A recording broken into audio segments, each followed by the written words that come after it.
What it do, fam? What it do, fam? It's your man. It's your man. Motivational speaker. Motivational speaker.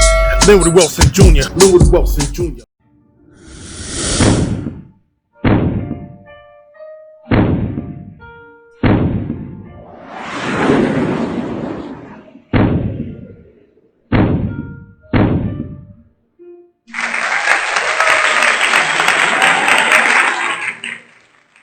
Equals to huge accomplishments.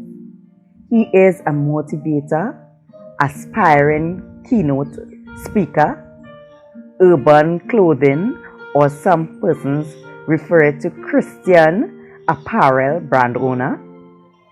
We have the resilient Len Wilson Jr.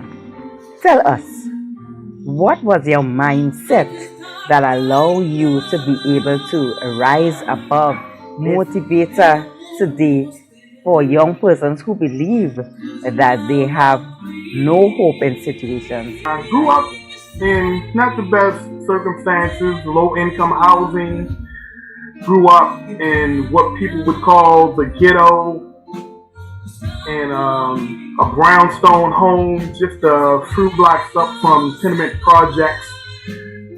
People on welfare and food stamps, just trying to figure out a way to get by. And that's the type of environment I grew up in. Single mother.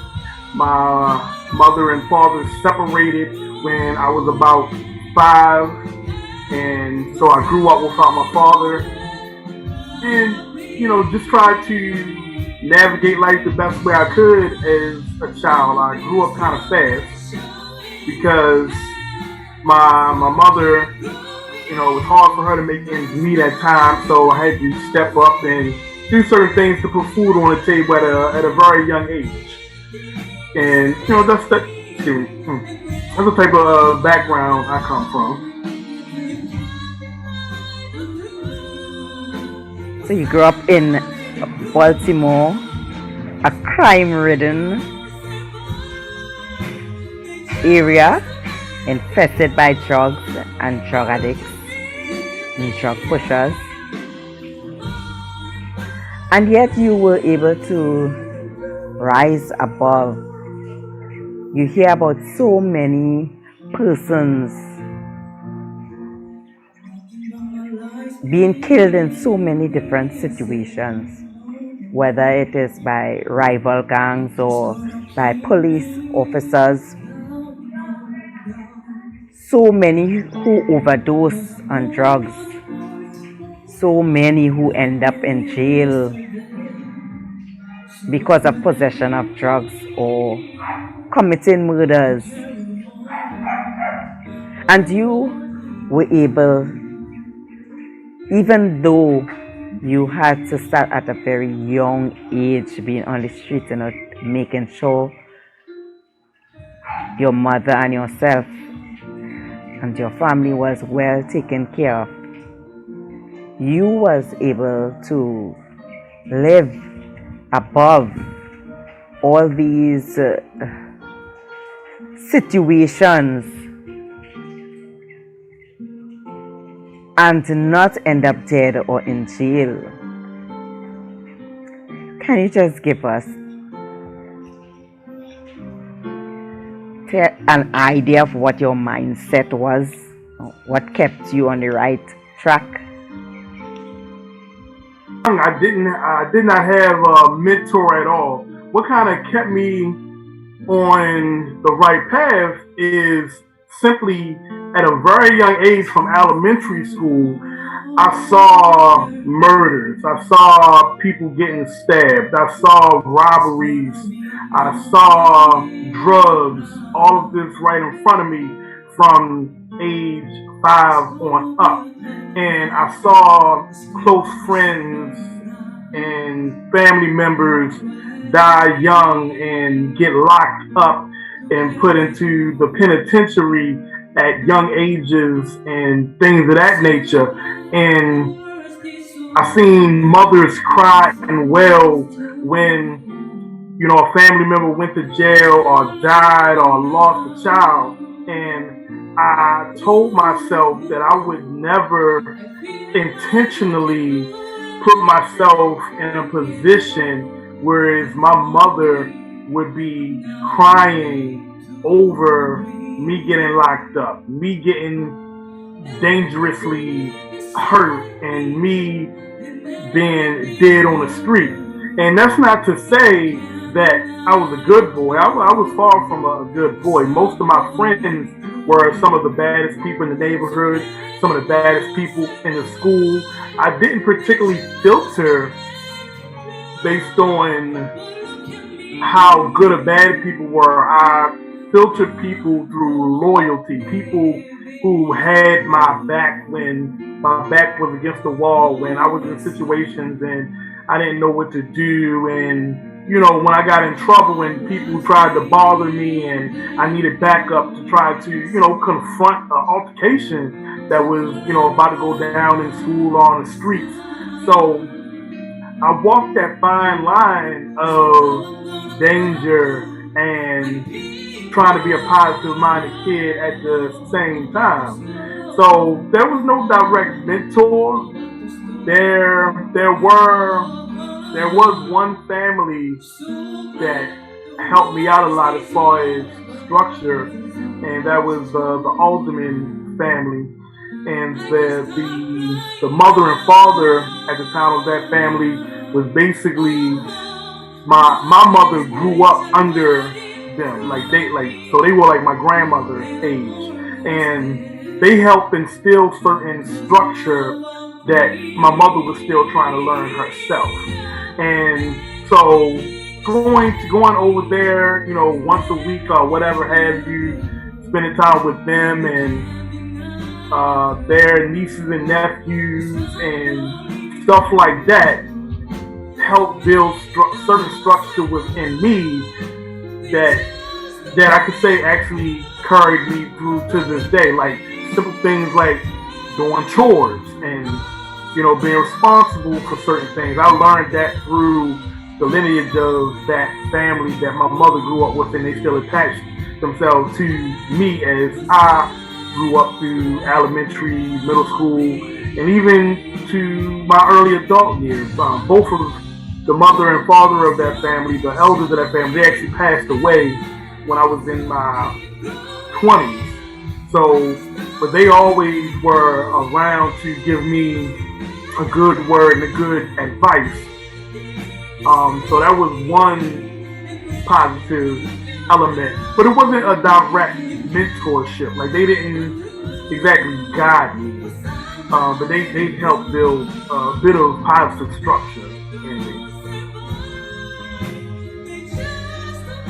I do hear what you're saying, but there are so many persons who have seen parents crying over children who got killed on the streets, and so many persons who lost family members, so many persons whose parents ended up in jail, and yet still they made that decision to live the same street life, selling drugs, being in crime, smoking drugs, injecting drugs. So,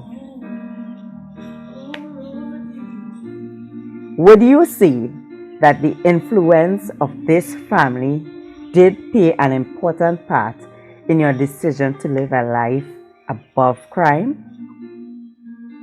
Pretty much when I came home, it was a different lifestyle. When I came back around my neighborhood, it was a different lifestyle. So I always had that battle. As I mentioned, my friends weren't the best friends. Some of my friends were drug dealers.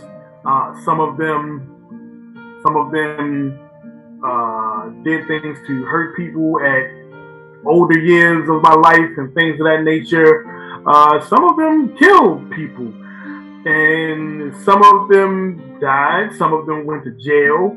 And I can say that God, I'm a Christian, I can say that God, Jesus, the Trinity is what kept me. I didn't grow up in church. My mother didn't have a specific church home, sanctuary home. She kind of was struggling to get religion in her life as I was growing up.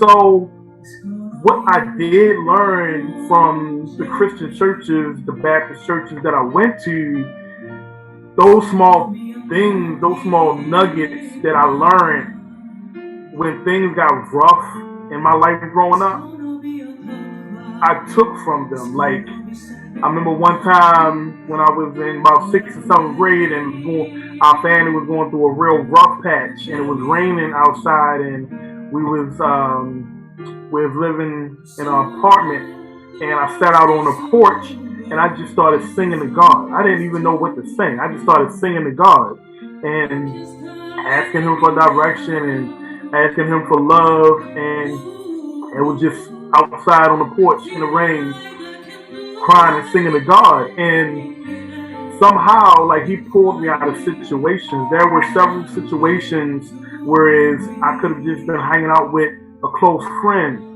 You know, we might have been doing something bad together, or just chilling, just hanging out. And then I would turn around and I'm hanging out with another friend, and then we get a phone call, somebody running down the street, hey yo, such and such got shot up, such and such got locked up. So a lot of circumstances God pulled me out from, and that's a part of the clothing line I have coming out. Divine Youth is dedicated to overcoming circumstances of that nature. God has promised that when our fathers and our mothers forsake us, He will pick us up. In this case, you were forsaken by your father, and God did pick you up. There are so many persons who, in your situation, they stopped believing in God because they didn't feel like there was anyone there to pick them up.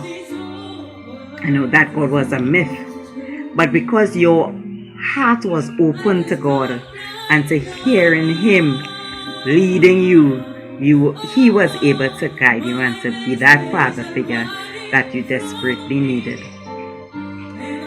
Can you please just enlighten us as to what you know your purpose is here on earth? What do you do?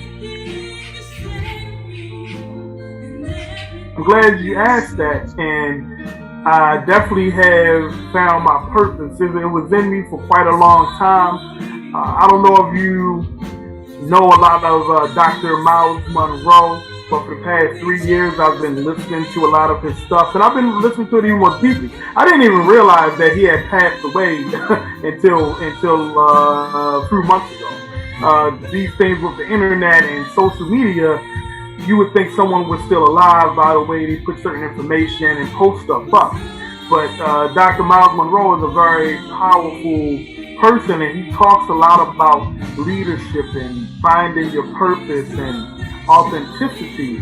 And listening to him and other people like Jim Rohn, Les Brown, and I'm into old school motivational speakers for the most part. They give a lot more education and personal development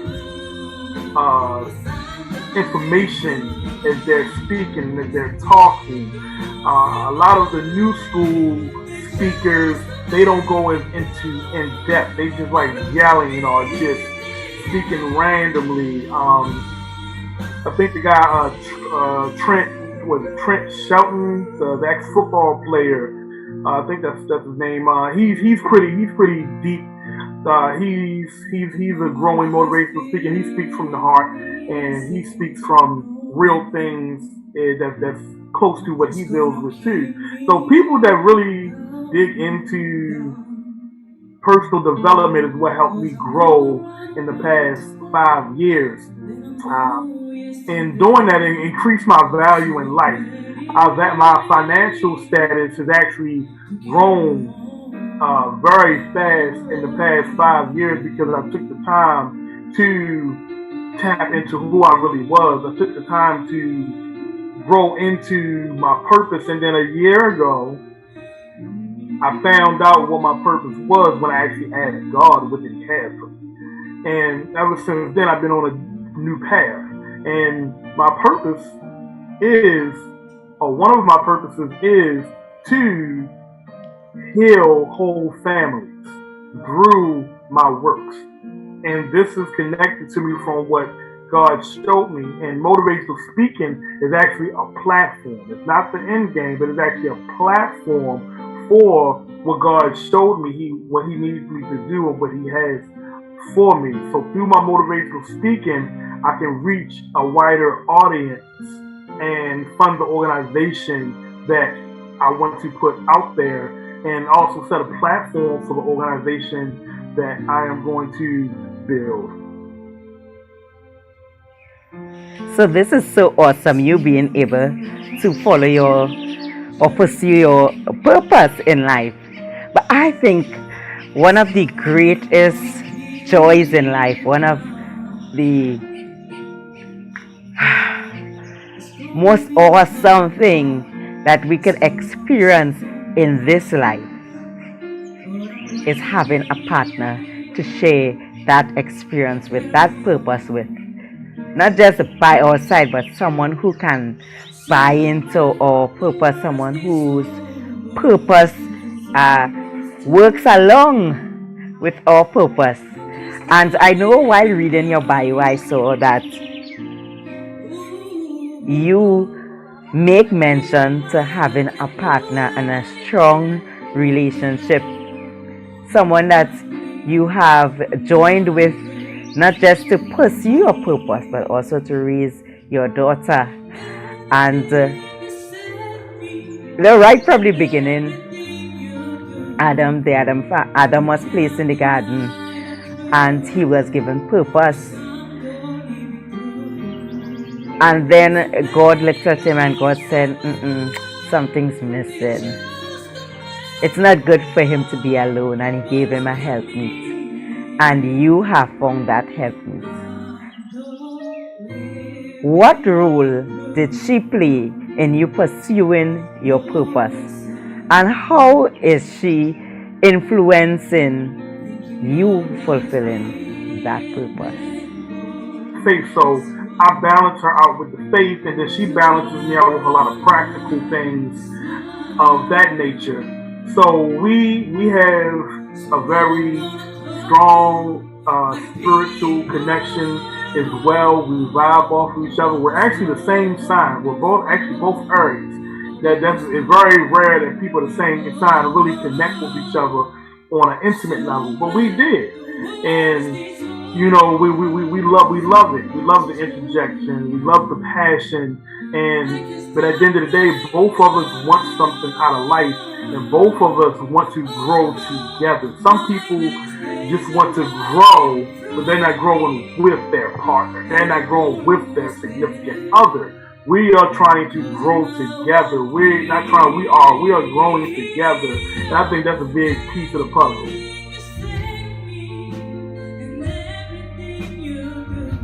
So you are about to launch a program on YouTube, a YouTube program on your channel called Affirmation of Growth, a true replica of your life.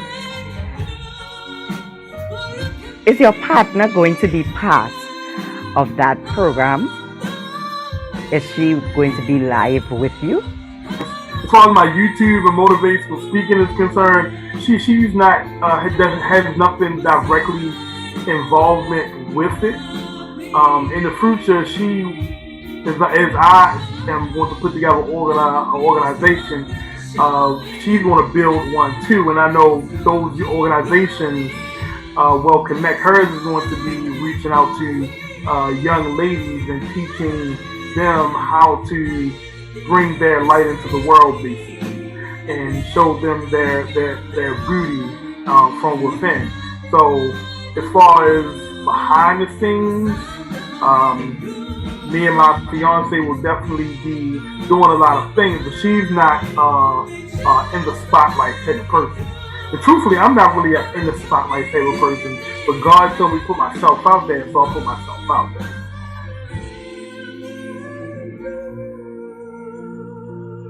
I know that you are a proud father of a daughter, And I just want to know, tell us, how has her existence shaped you as a young man, a father?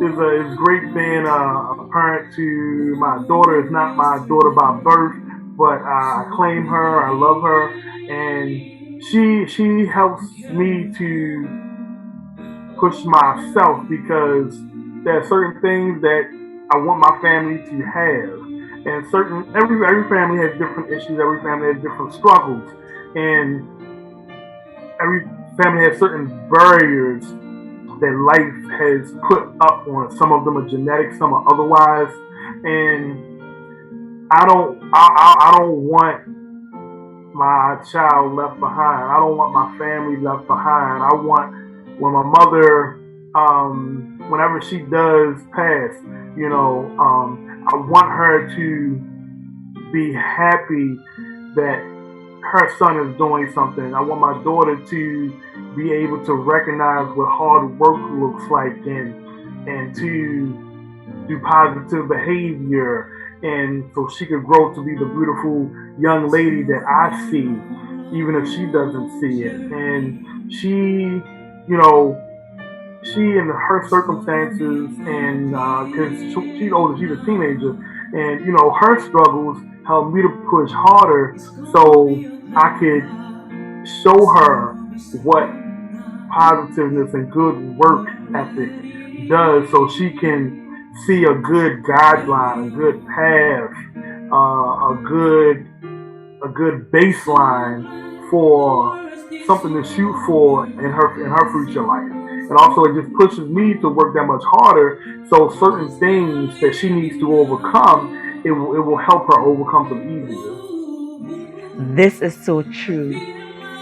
I know this to be true oftentimes. What we live, what we model for our young people is what they also live. And so we have to be so careful with the decisions that we are making, because whatever we do, we are shaping the future of our children, the future generation, the future of our people, the future of our nation. And as I even speak about shaping the future, I want you to do something for me, for us. I want you to summarize for us what legacy you would like to live here on this earth. When all is said and done, we have people like Miles Monroe, as you mentioned before, and so many others who have passed on, but is still with us today because of the legacy they left behind. What is your legacy you would like to leave behind? What is your greatest message? What is your mission here on earth? What do you hope to accomplish that would inspire generations to come long after you leave this earth? One big thing is in connection with the Divine Youth program clothing line that I'm going to be growing, and that is, no matter what your circumstances were growing up, no matter what hardships you went through, abuse, neglect,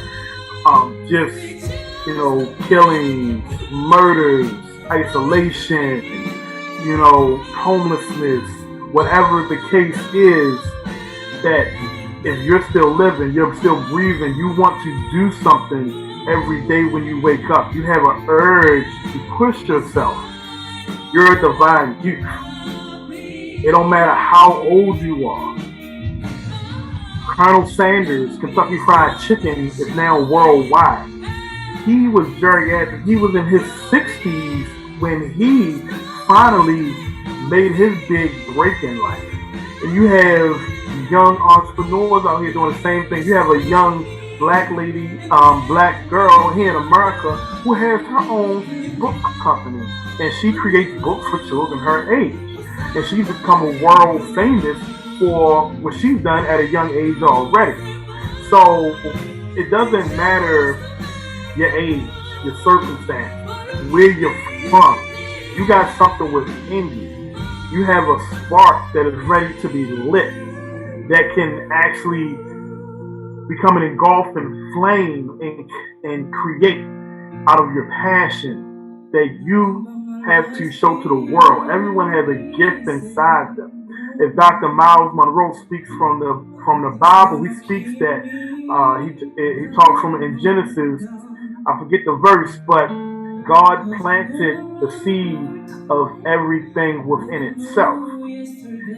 So every young man is built with a strong adult man in him. He just has to look within himself and bring it out. Every young woman that's lost or scared, she has a beautiful spirit, a powerful woman within inside her, and she just has to look deep within herself to bring it out. Everything that we can be or ever will be is already in us. We just have to tap into it. We have to believe in ourselves because we have gifts. All of us have a gift that we can use to impact someone in the world. You know, some people say, oh, I just want to touch one person at a time. That's cool, but you can affect more than one people. Everybody got different gifts, different talents. And that were born of us as born into us. And that's not a skill. That's not something learned. These are things that were given to us at birth. Each of us has something special that we bring into the world. I've always been a good speaker, communicator. I've always been good at my words with linguistics, with the English language. I've always been gifted at spoken word, poetry writing, rap lyrics, song lyrics. I'm actually a creative writer as well. And all of that ties into my motivational speaking because it helps me to think out the box and go deeper within myself as well too. So everyone has some type of gift in them that they can use to help people across the world. So they need to take that and run with it. Don't be afraid. Don't be afraid of what other people may think of you because you're trying to touch others. The weird thing about the world that we live in is it's turned into a very selfish, self-centered society and community that we live in. But if you go back to biblical times, the evangelists, the ones that wanted to go out there and dance and show their love, show their passion, they are the ones that brought joy and harmony to this world. So find your gift and then move into your purpose and have a passion, have a burning desire to attain it once you find out what your gift is. Work in your gift. Bless the world. Oh my God, I am so glad to hear you say this right now. I interviewed Louis Valles before you, and he also was a motivational speaker and a poet. He loved the spoken word, and it so happened that I myself love the spoken word. So I am going to ask you to please share a piece with us. This is something I never recorded either. I think this is probably the first time that someone has heard this because I never recorded this on any of my previous. I wrote this back in 2008, and there's a verse from it's called Almost Normal. These hands shake like I'm nervous because I use a fountain pen made by Purvis. In a writer's bloodlust, as skilled as every mic that was ever famous. Such a dangerous hypothesis. The beginning and end is just this. Born with osteoporosis. My ego is fat on purpose. Nah, I'm not sedity. I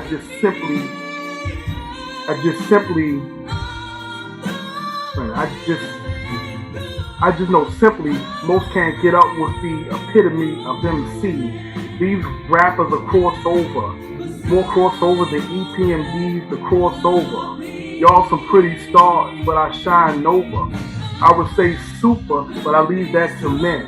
I'm a lyrical god. I pressure hard to form diamond from rock into a crystal shard. Now that's what I call hard. The love I give, the pain I receive, makes me believe that in fact that many people frontin' that, but most don't have tact. I build a solid and stand on it. You disrespect, but I ride forward. So like Nike, I just do it. My style is rugged like a druid, but smooth as a robin from the hood. Asking sons, what is really good with you? You can't touch the Willis, unbreakable, so similar to bamboo. I'm talking about my spirit. Forget if you feel it, comprehend it. Like Illmatic, critics should commend it. Chrome tongue stay automatic. The authentic, contradictory, shedding light on my story. It's time for my mind to unwind and form Voltron from man and defend my kind. Witness the rhyme. Live life, live right. Don't nobody want to do that, so we stay trite. A lot of drama like stripes. Some suck pipes. Dreams in the sky. Cloud nine, you so high. Too many eyes wondering. They need to find the sparrow. Too much time wondering in the same place tomorrow. Sulking in sorrow. KIM. Keep it moving, man. Gotta move toward a motion of improving reconnection with reality. This is what it all means to me. So guys, you've heard him. The resilient and talented Len Wilson Jr. Lenwood, can you please share with us your contact information so that persons who know that they would be touched by your ministry, or they know someone who can be touched by your ministry, can know how to get in contact with you? The name is Len Wilson Jr. I am on YouTube. My YouTube channel is Affirmation for Growth. Some people don't know how to search for channels on YouTube. Just go to filters and put channel and then type the name in the search bar. And that's how the channels will pop up. So don't just type it in and just hit search. You're not going to find any YouTube channels like that. You have to put it in the filter if you really want to find that particular channel. So Affirmation for Growth is the YouTube channel. And also I'm on Facebook. If you see me with my entrepreneur freak hat on, that's my official page on Facebook. Type my name in, Len Wilson Jr. And social media on Twitter, Instagram, TikTok. I am Humble Giant 82, HUMBLEGIANT 82, and on LinkedIn I'm Len Wilson Jr. So those are all the different areas and platforms people can connect with me on. And thank you for having me. Lenwood, it was truly a pleasure having you in Shire's room with me.